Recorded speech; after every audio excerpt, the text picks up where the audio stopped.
Welcome, everyone. I am Melissa Marsh, HR consultant and founder of HRinDemand. There are no easy answers here, so I'm going to give you a bunch of resources that you can continue to use as we navigate through this pandemic that feels like it's never ending and with all the fallout that comes with it. So with that said, I'll get us started here. And so we have some very strange HR policies coming out of the last year and a half. Things such as bringing your employees back, and that can mean back from working remotely or back after having to lay them off. I think most people now are at a point where if anyone was laid off, they're back working in some function, which is a great thing. And then, of course, we have the workplace mask requirements, vaccine status, how we handle COVID-related time off, and then the paid leaves that are available out there. And lastly, but also really a very concerning thing out of all of this is fraudulent unemployment claims. So we will talk about all of these things. So if you're welcoming back your team, there are really some things I think that are important to look at from a best practice standpoint. Organized recall procedures. Now, I don't know how many of you are affected by the law that was just passed, but we do now have a law in Nevada that says if employees were laid off, they have to be contacted and given an opportunity to return to the workplace. So that coupled also with the fact that there may be times that we're going to have to, even in the future, especially as we see numbers rise, and we'll talk about that here in a second, number of cases rise, we will look at that. But as who knows what the future holds? Who knows if we'll be in a place where we have to have those layoff recall procedures in place, but also just some good procedures for bringing people back into the office. Some of you have mentioned that in our networking time. And I've had clients ask me, we've got people working from home. We know they have childcare issues. We know they prefer working from home, but we want them here because we need to put them through trainings, or we need to teach them how to use a new system, or we need them to collaborate and have meetings and just be present. And so what is the best process to do that? And again, to just have some well thought out procedures is a really good idea. One of the things I think is incredibly important is to give people notice and give them time to prepare, especially those that have to make arrangements from having been at home. And to Jody's point, not all child care facilities are fully functioning. And even those that are really are raising prices. And that's nationally, we've seen about 100% increase, so double increase in childcare costs over the last year. So part of that is because you have to have smaller classes, which means that these childcare facilities have to hire more employees. And so their ability to function has been compromised and is very different than it was pre-COVID. So I heard a comedian call it BC before COVID, so I might be referring to that here today. You may hear me. I like to steal his joke. I think it's a good one.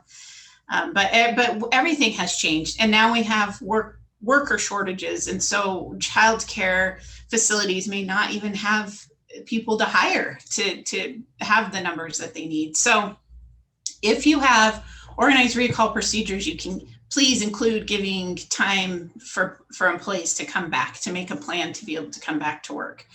And working with people on an individual basis. When you've got a huge number of employees, that can be a difficult thing because it really is good to do for others what you do for one.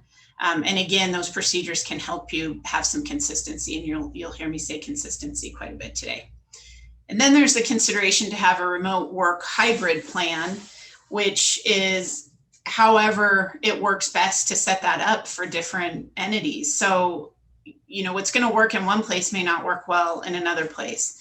And so what does that look like? And is remote work hybrid something to consider as we see numbers increase? And if that's the case, coming up again with a good plan and communicating thoroughly about that plan really helps people deal with changes that are coming.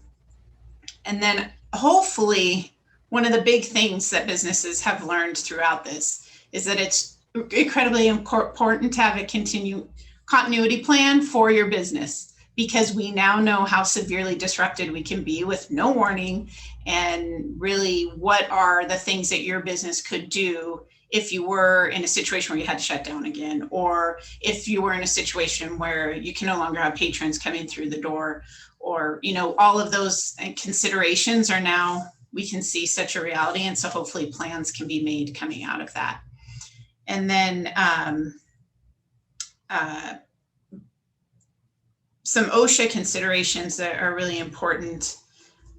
Workplace safety overall, but of course we're wanting to make sure that we comply with OSHA requirements. So having safety procedures in place is really important. So exposure communication. If you've got an employee who does end up having COVID, had they been at work when they were contagious and didn't know that they had COVID, and how are you communicating that?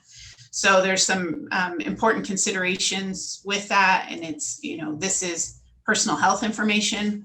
So it's not ever advised that that gets disclosed to anyone. Of course, someone's out for 10 days, everyone's going to know that that person has COVID, but the employer cannot be the one that supplies the information that's what's going on. So having a good plan about how you're going to handle that. So it may be, if every employee is on email, you send out an email, we have had a positive case. If you have been exposed, you'll be communicated with directly. Or if it's not possible to send an email to everyone, you've got to think about how to communicate it to people, because early on last year, so in the April-May timeframe, I had a client who had not done that well in the chaos of everything that was being dealt with. It was a essential business, so they didn't close down. And the fallout from that, and the fear that it put in place, and the reaction to not knowing enough information was really impactful to the employees there. So, and the team as a whole. So again, important to make sure communication is solid. At the same time, you're maintaining confidentiality around any sort of private health information, which can be a tricky rope to toe. And you certainly have to be sure that everything that you've done that's in writing documented is very tight, and that you aren't sharing any personal health information. So other things to think about from a safety standpoint are providing personal protective equipment, things like face coverings. And then for those that might be more exposed to COVID, of course, you've got to provide other applicable personal protective equipment. Cleaning, sterilizing is still something that should be done, and we should continue to encourage our teams to clean and sterilize everything. And then also continuing physical social distancing measures within the workplace. I think we all got so excited to feel like we were returning to normal when the mask mandate went away that it seems like a lot of other things went out the window, and social distancing is one of those. But in a workplace, we need to continue to honor that and communicate about it. And yes, it's still an advised thing to do while we're in public. So some other things that can help not, keep the spread minimized is to stagger shifts and lunch breaks and rest breaks. Any meetings that you might have, if you do have people working remotely, can be rotated. So you have some come in the office and some stay remote. Keeping workstations that 6 feet apart, or reconfiguring if you've went back to a normal situation, and implementing one-way traffic patterns throughout the workplace. So we definitely have seen that in the grocery stores, but what is it like in your workplace, and what are things that you still should be considering? And we will talk here in a second about the numbers in Washoe County, so know that we can look at that from the big picture as well. So OSHA does basically say, follow the CDC guidelines and keep your employees safe. So as an employer, we have to really think about, okay, how do we ensure that employees are safe? So it's following these things we just talked about to continue to have a safe workplace, but it's also listening to employees when they've got concerns or they're bringing, anything up in concern with, is it safe at work? So just a few weeks ago, I had a client with an employee who really did not want to come back to work, had been remote working, saw no reason, no value to him coming back into the office, was concerned about people not wearing masks, didn't even care if they were vaccinated or not vaccinated. And so it was a really tough thing for that employer to deal with, because they needed this person to come back, even though this person thought that they didn't need to come back. There were compelling reasons to have them in the office. And so how do you deal with that? And some of it is a case-by-case basis, but as you're dealing with a unique situation, think to yourself always, this is going to be how I should consistently deal with anything in the future that's similar to this. So that's always just a great approach to have and a mindset to keep while you're dealing with weird situations throughout COVID is this, and how the employee handles it, how they ask, how they communicate can sometimes be off-putting. So it makes us maybe want to have a reaction that is a bit punitive, or, just make sure that we're telling you that you're doing it this way and you better do it this way. To automatically have that reaction is probably not a great one. And instead, having conversations and gathering more information and getting to the bottom of what is uncomfortable is really recommended. And then if there are suggestions about safety, taking those into consideration. And, we have to balance all of these things and figure out, is it a burden for us to put something in place that this employee suggests, or is it something that we can do? And so really, when it comes from an OSHA standpoint, yeah, they're walking around. Costco can tell you, well, Costco got in Sparks got like a $5,000 fine because they didn't have the right signage up. But OSHA also gets contacted by employees that aren't happy or feel that they're unsafe. And so that's where we want to make sure that we're doing everything we can ahead of time before it gets to that point. Tracing contacts and making sure that gets communicated is really important, and keeping people feeling safe at work too. So how you handle somebody being out with COVID is really important to how the employee feels safe at work. So I think after a year, we've probably all come up with plans, but let's just make sure to stick through them as we continue to get through this thing. So it looks like there might be a comment in chat. Is there a question anyone has before I move on? Okay. Well, hi, Melissa. Yes, this is Karen. I know that HIPAA allows for the employee to give permission that they be identified as the one that has COVID. Is it the same here with COVID? I mean, you said the employer does not identify them. That wouldn't be appropriate. Well, so if that is going to happen, I would make sure that you have it well documented that the employee said it was okay. Because an employee, get it in writing, you're saying? Yeah, like or at least take really thorough notes if you're having a conversation with an employee on this topic. Notes that have dates and facts and all the information. Really, the best thing to do is have a form in place that says I'm okay with sharing my COVID status with my coworkers, and having them sign that probably is the best thing if you ever had to come back and say, I shared this information because I had permission to do so. So that's a good question, but definitely don't take a sign of just because the person they're sitting next to knows and was told by the employee who has COVID that then gives you permission to share all this information with anyone, or put it in the email. So-and-so has been diagnosed with COVID. So again, it's just being cautious in how you're handling the communication around it. Okay, thank you. Good question. Thanks. Melissa, some of the Silicon Valley companies have said, we're going to have these departments, they have to come back in person. Other ones can do hybrid, other ones can stay home. Is there any liability for a company kind of arbitrarily deciding who gets to come in and who gets to stay home? Well, I won't answer that from the Silicon Valley perspective because California is much more complicated. But here in Nevada, the employer really does have a lot of leeway in being able to dictate the way work is done and how it's done and where it's done with little or no notice. The only thing really that an employer needs to give notice about is if pay rates are changing. So, but otherwise, where you're working and when you're working, there's no notice requirement and the employer does get to make that decision.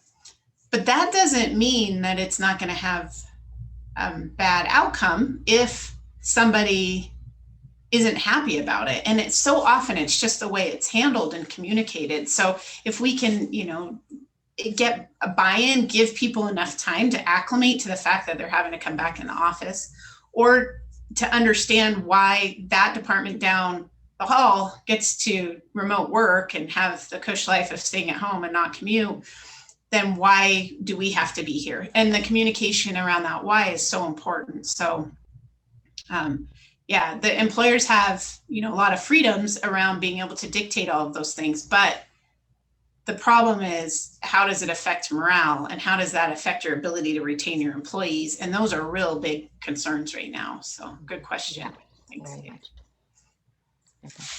All right. Melissa, Melissa, this kid, I just have questions about vaccines, but I think you're going to get to that. I am later. going to get to that. Yep. Thank you. I promised to talk about that.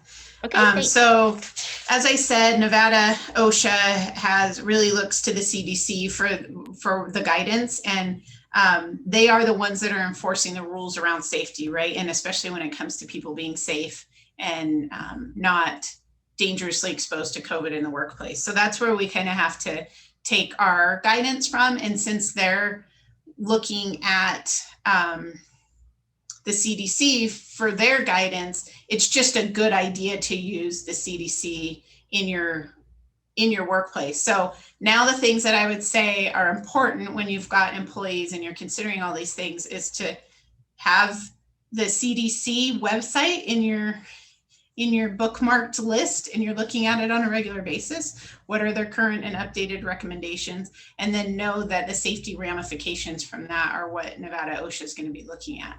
One thing that they did say is that you do have to have added to your written workplace safety program some information about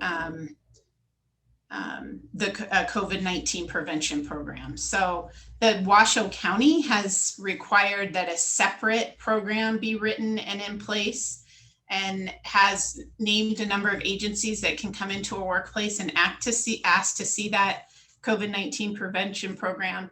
It can be part of the written workplace safety program, and is probably good, a real natural way to combine the two things.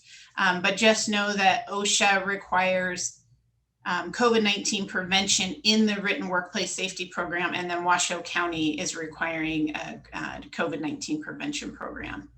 And really what Nevada OSHA wants us to do is engage workers in identifying a combination of measures that limit the spread of COVID in the workplace. So again, it's good to hear ideas, definitely hear out concerns, listen to employees. Often those on the front line know better than anyone what might be some good ways to incorporate safety into the workplace. And then of course we have an obligation under OSHA to separate workers who are infected or potentially infected. Hopefully everyone's on board with that at this point. And then protections from retaliation for any worker who raises a COVID-19 related concern. Those are the things that Nevada OSHA has said you've got to make sure to include in your COVID-19 prevention program. So any questions on that? So I did mention that that OSHA is looking to the CDC for guidance. So face coverings is a really important guidance from CDC, and that is what OSHA will look to. Right now, we all know we don't have a mandate on masks, but what we do have is a concern that if masks aren't being worn in the workplace and COVID spreads because of that, that's a safety issue and possibly an OSHA violation. So we need to make sure that we're doing what we need to do to be to continue to be safe. Well, I unfortunately don't have great news for you when we look at this. So Washoe County does have a dashboard that you can look at every day. I'm going to go directly to it now so that we can see if they've updated it today. I think the last update was on the 17th. And are you all seeing the current dashboard? So it gives us total cases, recovered, active, how many deaths, and daily new cases. So we're at 61. This is everyone seeing this? Yes, we are. Okay, great. And then it also gives us some vaccination information and interesting breakthrough cases. 186 people who have been fully vaccinated have reported to or have been tested positive for COVID. And then this bar right here, I think, is one of our most important things to be looking at currently. So this is not accurate until, midweek. It looks like they're going to give us another update in a week, but we are above that substantial transmission threshold, which I think is a concern. So it'll be important to watch this. But then up here, you can see, okay, where were we when we really fully shut down? And that was about in January, and we're not near as high as that. But we know that we now have a strain that is much more contagious. And so I just encourage all of you, and you'll have this in your list of resources. I encourage everybody to keep an eye on this throughout, each week and just see where we're at. So any questions on that? All right.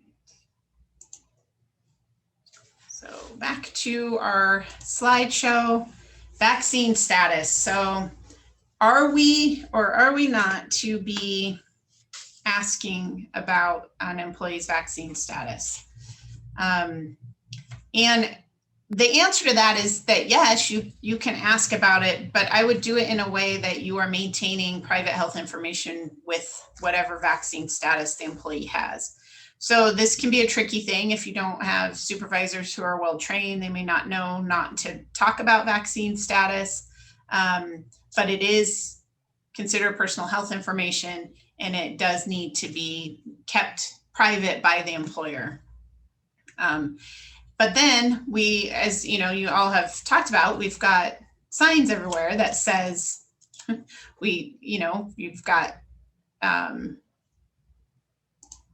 you've got anyone who's not vaccinated has to wear a mask. And if you follow that in the workplace, then you're telling your employees, if you're not vaccinated, you have to wear a mask. So now we're really in a place of knowing exactly who is and who isn't.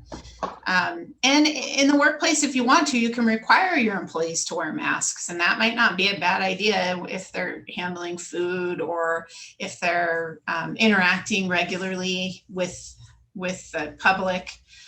So again, it's just these decisions have to be made on a case-by-case basis, and who knows, maybe they'll be made for us and then we don't have to worry about it. But what requirements do we have to have around making sure people are wearing face coverings? And that is comes into play when we talk about this vaccine status. So any questions on that?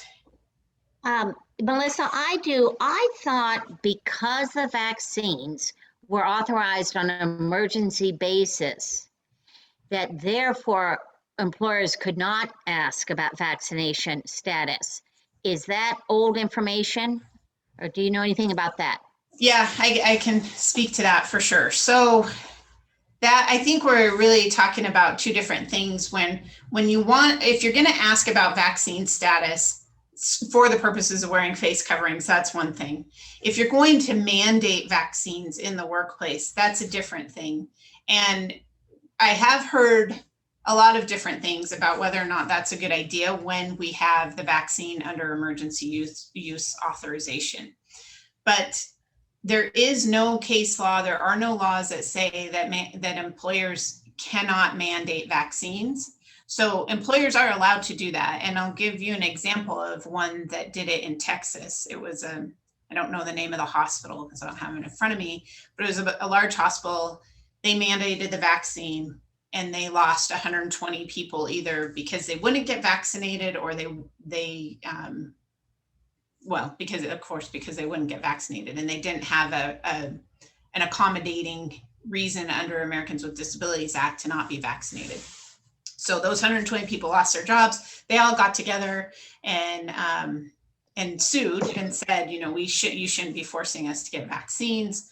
And the courts in Texas ruled in favor of the employer, saying, yes, that employer can mandate vaccines. That's not a federal case yet, and we'll see if it escalates. But I think it's a good sign to look at a court in Texas as saying it's okay to mandate vaccines. Now, I don't know how much of that decision was made based on the fact that it was a hospital versus a different sort of workplace, but I think already we're seeing that the courts are probably going to rule in favor of mandating vaccines.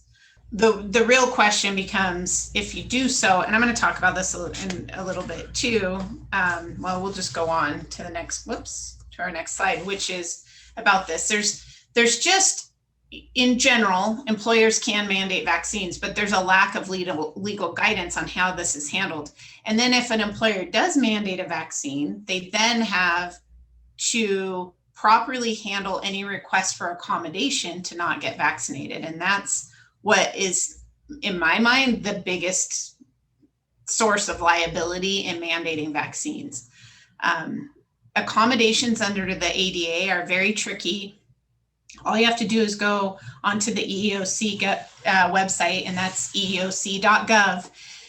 They list in their press release section all the lawsuits that they've had, all the settlements that they've had, and you can see real clearly that they expect employers to look at each and every ADA accommodation individually on a case-by-case basis and handle it by getting into the interactive process and making if an accommodation is denied, there has to be a good, sound business reason as to why it was denied. So this is tricky territory. It has to be well documented. It has to be a process that has a lot of interaction with the employee and documented that there was interaction with the employee. There is a huge room for error in how this gets handled. And if an employee doesn't like how it's handled and goes to the EEOC, there could be some ramifications to that. So I think it's a tricky thing to decide to mandate the vaccine. And on the other hand, in a hospital setting where it can really spread and the spread of it can really impact staffing, which can then impact patient care, I think there's valid consideration there. But again, it has to be decided on a case-by-case basis and what's best for that particular workplace, keeping all of these considerations in mind. So good questions. Did I answer your question, Kit? Yes, because it's fascinating to watch. The Norwegian cruise line has filed suit against Florida because they're mandating vaccines. Some of our travel, they're starting to mandate vaccines, but on the emotional level of the anger people feel is that I know one of my counties in a huge call center serving the public, you've got two people who won't get vaccinated and everybody in that call center has to wear a mask all day long because of these two people. And there's some real feelings about that, absolutely. And also the lack of either lying about it, not being truthful, that's happening a lot, can shut down a restaurant, it can shut down a college, it can shut down county offices. So yeah, there's some real issues here, about honesty as well. Yep. Well, and there's also the concept of if an employee comes into work and then doesn't feel well, or the next day has enough symptoms that they stay home, the employer then has to notify everyone. We did have a case. If you'd like to do preventative testing, you can do that. And I've seen this happen recently because we're seeing more employees with COVID. And then you've got people saying, oh, well, when I look at the list of symptoms, I do have 2 or more, so I probably should go get a test. And then that test takes a day to schedule. Renown is no longer doing COVID testing, so there's no drive up testing options right now. You've got a schedule. It's usually 24 hours out, if not longer. And then it takes another at least 24 hours to get the results. So now you've got somebody out of work for at least 2 days, maybe longer. And so there is a lot of reasons why not being vaccinated has an impact.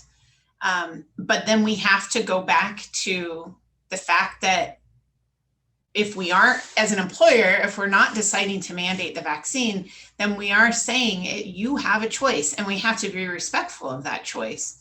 And that's where supervisors and managers have kind of a lot on their shoulders, because if, just what Kit described, if people are unhappy because other people aren't getting vaccinated, the manager has to make sure that that has as little impact as possible, because those two who aren't getting vaccinated have a right not to get vaccinated. And that is the bottom line. And we have to be respectful of that to some degree. And at the same time, make sure that people are safe and this thing isn't spreading.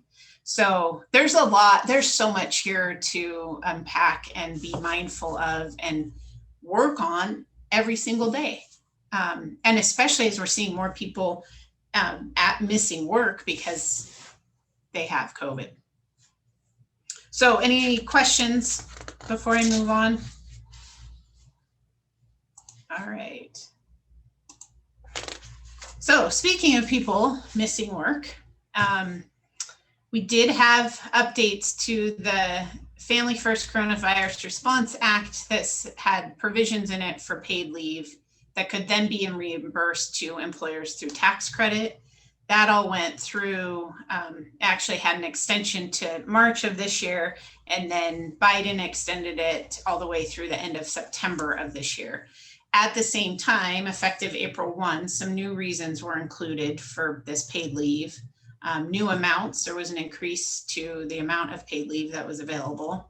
It expanded the emergency paid FMLA, and it continues, though, not to be mandated. So employers do not have to do this, but my suggestion is that if employers do, they be consistent about it.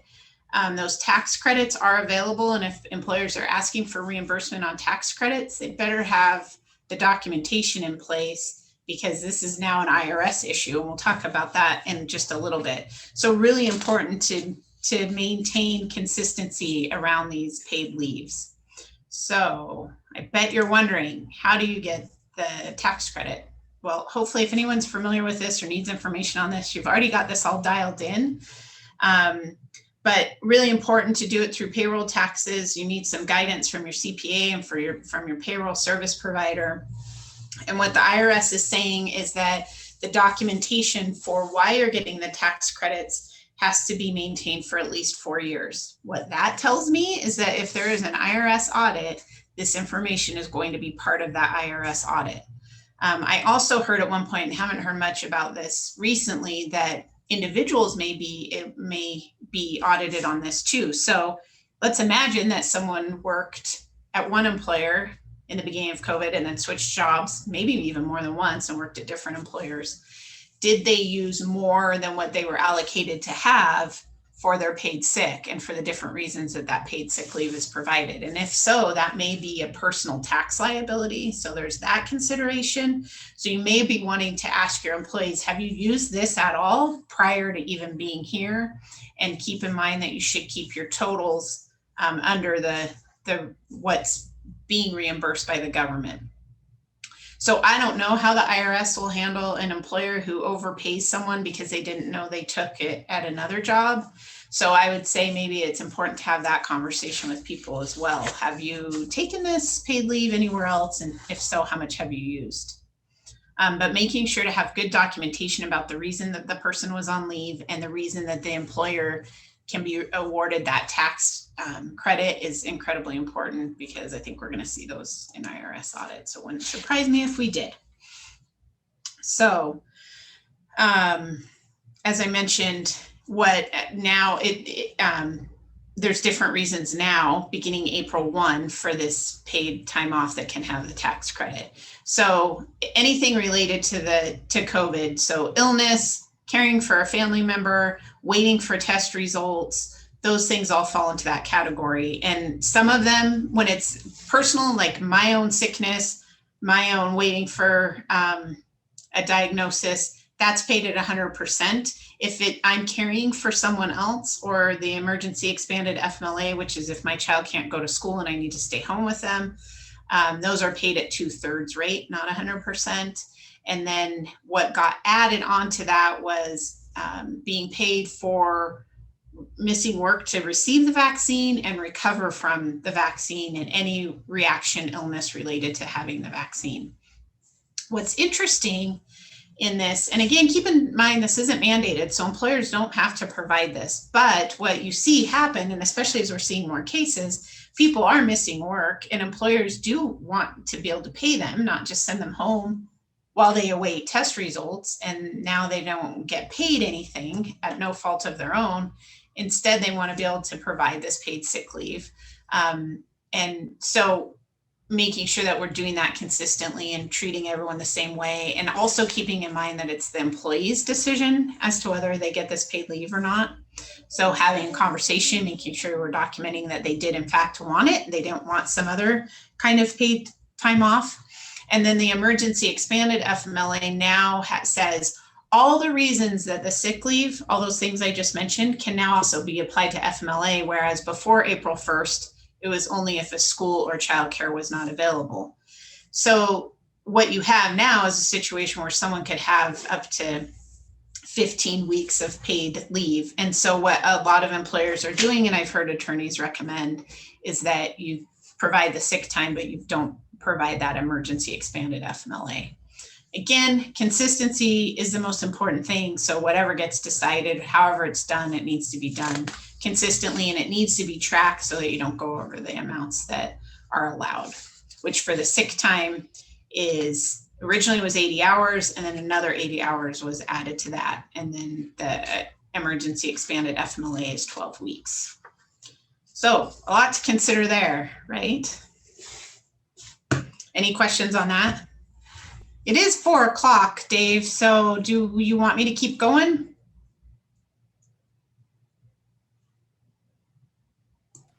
Please. Okay, I'll keep talking away. So what happens if someone needs to quarantine after travel?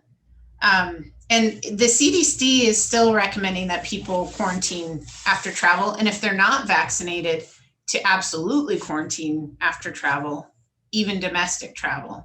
So now you're back in that place of, do you have to ask about vaccine status, and do you have to quarantine someone after they've traveled?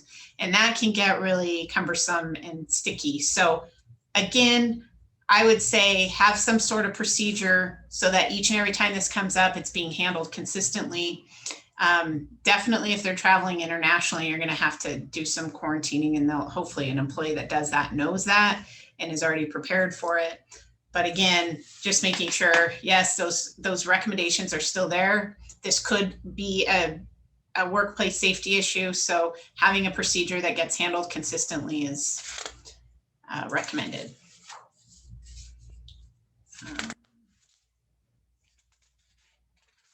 And then time off for quarantine after exposure.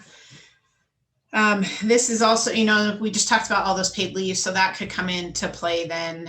But I would have a procedure for handling employee exposure in place. It gets followed the same way each and every time. Again, that consistency. So you hear that would be the buzzword for this presentation today is be consistent. So what might you include in a policy so that you have procedures to follow each and every time after someone's quarantined? So for whatever reason they've had to quarantine, whether it's travel because they had COVID, because they had a family member, or they were taking care of someone, or even because they were exposed, those are all reasons to quarantine. So when someone comes back from that, it's good to have some things in place. So returning after infection, what does an employee need to do? How long do they need to be out? Returning after exposure, how long do they need to be out? And then return after caretaking, making sure managers and supervisors are trained really, really important, because if you have one department handling it one way and another department handling it another way, you could have some problems on your hands as an entire workplace. Communication plan is really important to have in place too. Going back to all the things that I said about tracing and how you're talking to employees about have they possibly been exposed because a coworker had COVID and didn't realize they had COVID and came to work. So consistency around that. And the thing is, we can get really busy and we can handle one COVID case that way. And then, you know, if managers aren't well trained and they're not speaking up about the fact that this happened and it's a big workplace, that communication plan is really important in that consistency of making sure that that is getting communicated the same way each and every time is really important. And that policy, having that in place, having some written procedures in place really helps you maintain that consistency. Any questions on that? Okay, last but not least, I want to talk real quickly about fraudulent unemployment claims. So it's important to respond to unemployment claims, whether they're fraudulent or not, because you always want to verify employment dates and pay rate. Otherwise, DETR's just going to go off of what the employee supplies them. So having the employer give information to DETR helps them make sure that the claim is accurate. And then you want to help them make a good decision. So giving them as much information about the reason a person leaves is important. So I'll go on to say that when there is a fraudulent claim, and hopefully no one's experienced this, but there's been so many of them that it's likely that you have experienced it, you have to respond to that claim. You have to write fraudulent on the form, include contact information. I do this for clients, and I have had DETR contact me directly after writing my contact information on there. So they do sometimes have follow-up questions. You've got to contact them directly, report it to them online as well, and then notify the employee and give the employee information about what to do. And DETR is now providing all of that. So I'll talk about how that works here in just a minute, but they are telling, or the FBI is telling people to report fraudulent claims to a number of agencies. So to law enforcement, to the state unemployment insurance agency, which we just talked about, also to the IRS, also to the credit bureaus, and also to the Internet Crime Complaint Center.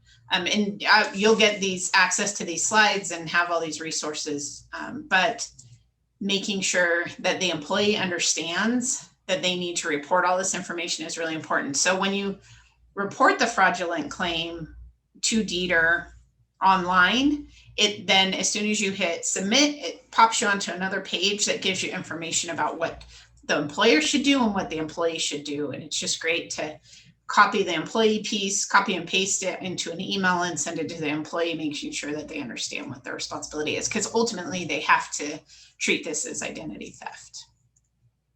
So any comments on the unemployment claims? No, it's horrible. One of another beautiful side effects of having a pandemic nationally, right? Okay, well, that is everything for today. We're a little bit over time, but if anyone has questions, please ask. And then I'm going to go ahead and show you the resource listing that's at the end of this. So all of the things that I've talked about today that had any reference to links, all of that is here. So feel free to use these references, resources, and definitely keep an eye on that Washoe County page where it's telling us what the numbers are. So questions, anyone, before we wrap up? Well, so if you're a business owner, how do you keep track of all this? It would seem like it's a full-time job, just based on the things you've touched on. How do you stay on top of how does an employer stay on top of all this? Well, it is a lot of work. The unemployment fraud claims alone are a lot to track. And I do recommend tracking it and keeping track of every single one that you did. So I've got some clients that are just keeping all those that they responded to that were fraudulent in one folder so that they can easily access it. I think it's going to be important to look also at our DETR the only word I'm thinking of is invoices, but it's not an invoice, but regular, and Dieter's behind on these, but they are supposed to be giving reports on a regular basis of what your individual employer has as claims. So once we get those, we're going to have to look at that and make sure nothing on there is fraudulent, that Dieter in fact did handle it as a fraudulent claim when we told them to, and we've got to keep all that documentation there. So keeping it organized is really incredibly important. And as far as the paid time off goes, also incredibly important. I have provided to my clients a request page that I recommend that gets used each time somebody needs that paid time off. It's reminding the employer to keep documentation. It's describing exactly how the IRS describes the documentation, and keeping all of that in one file is advised, because if the IRS comes calling, they're going to want to see it, and it's good for the employer to know exactly where it is. So, and then when it comes to safety, having good policies in place that could be produced and given to OSHA is important. Keeping your written workplace safety manual updated in the ways that OSHA has required. It is a lot of work, Dave. I think the past year and a half has probably taken off more than that of my life because there's so much to keep track of and so many things to worry about, really, is what it comes down to. So it's not easy. Staying organized is incredibly important. Melissa, a very simple question maybe, but I'm a little confused. Do you mean that people have been stealing somebody's identity and then filing for unemployment? Is that what you're talking about? Yes, and we don't know how that happened. Everyone is quite mum on that topic, but somehow or another, social security numbers and even employer numbers. Well, that's not true, because Dieter provides that when they're giving us information. But somehow these people who have this information also know that the employee works for the employer that they work for. So I didn't realize that was happening. Okay. yeah, it's Wow. widespread. Wow. It's really, really bad. My Really? husband actually had it happen and reported to all those agencies. Yeah, a lot of them. Any other questions? Well, Melissa, that was a truly sobering presentation. I know, it's so fun. I get to talk about the fun stuff, right? Thank you for that uplifting presentation. Yeah. Maybe She's no fun someday. anymore, is she? Yeah.